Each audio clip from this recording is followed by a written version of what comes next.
Ever wonder why some movies feel timeless while others, I mean, don't? Uh, it's a strange phenomenon. A film can be the talk of the town one minute and a forgotten relic the next. With the film of um, public perception shifts quickly, and a combination of factors, outdated effects, controversial storylines, or simply being overshadowed by the cultural conversation, can cause even the biggest releases to sour rapidly. Um, let's explore some cinematic examples that didn't quite stand the test of time. Um, in 2019, the adaptation of the Andrew Lloyd Webber musical Cats became infamous almost immediately. The digital fur technology, uh, intended to be whimsical, was instead deeply unsettling to audiences. Universal Pictures attempted fixes mid release, but the damage was done, solidifying its place as a cinematic oddity. Wonder Woman in 1984, uh, the sequel to a beloved hit, faced harsh reevaluation after its release. Problematic plot points and a tonal shift drew criticism, and the film quickly became a divisive entry in the DC universe. Uh, Excitement faded as inconsistencies were dissected by viewers. Sia's directorial debut, Music, faced immediate backlash for its portrayal of autism and the casting of a neurotypical actor in the lead role. The film holds a rare distinction of being considered dated and offensive from the moment it was released, serving as a cautionary tale for modern filmmaking. And Warner Brothers spent years developing The Flash, but the film arrived burdened by extensive legal troubles surrounding its lead actor, unfinished visual effects, and a subsequent franchise reboot rendered the plot largely irrelevant before it even left cinemas. The film adaptation of Dear Evan Hansen struggled to translate the stage success to the screen. Ben Platt reprised his role, but his age made him appear out of place as a high school student, highlighting how some theatrical conventions don't work on film. Disney's live action Mulan aimed to appeal to both Western and Chinese audiences. Um, but the removal of original songs and controversies surrounding filming locations overshadowed the story itself. The release strategy on Disney Plus further limited its cultural impact. Um, Space Jam: A New Legacy functioned largely as a promotional showcase for studio intellectual property. Audiences criticized the reliance on referential humor that felt corporate rather than creative, causing it to fade from the pop culture conversation quickly.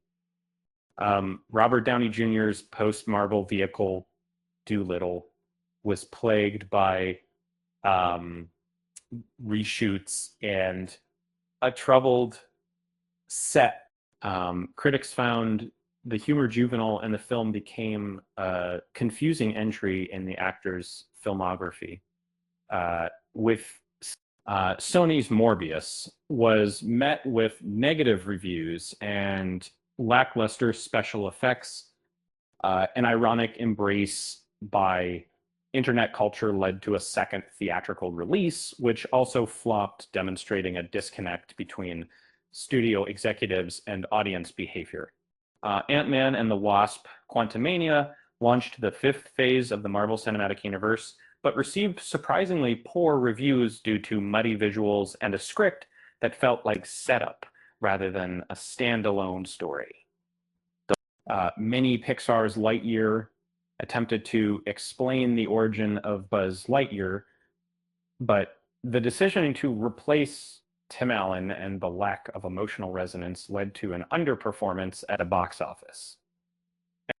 Jurassic World Dominion brought back the original cast, but fans were disappointed that the plot focused on genetically engineered locusts rather than dinosaurs, uh, resulting in a chaotic finale by the press tour for Don't Worry, Darling was dominated by rumors of on-set feuds and casting drama.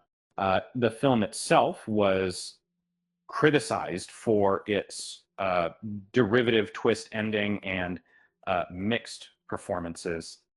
Blonde, a fictionalized take on Marilyn Monroe's life, faced backlash for its exploitative nature and relentless depiction of trauma, sparking ethical debates in film criticism.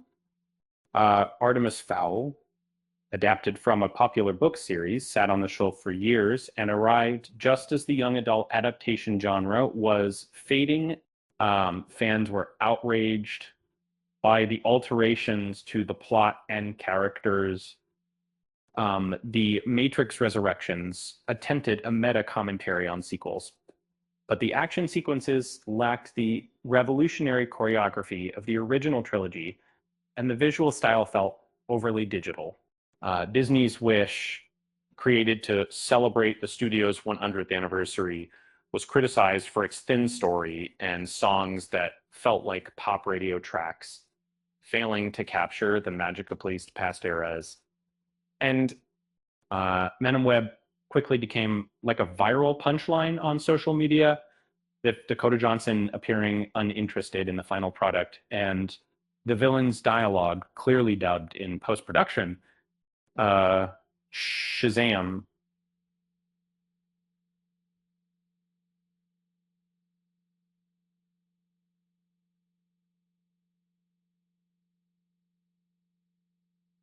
The fury of the gods arrived just as the DC Extended Universe was being publicly dismantled, making the film's stakes feel non-existent and resulting in a poor box office performance. Robert Zemeckis' live-action Pinocchio relied heavily on artificial-looking CGI and failed to capture the charm of the original animated film, especially when compared to Guillermo del Toro's Oscar-winning stop-motion version. But Expendables suffered from a smaller budget, poor green screen work, and a reduced role for Sylvester Stallone, proving that the nostalgia for 1980s action stars had finally run its course with a visit of the STS in terms of 80s. So, what films do you think age like milk? Um, Let us know in the comments. With that said, thanks for watching, and until next time.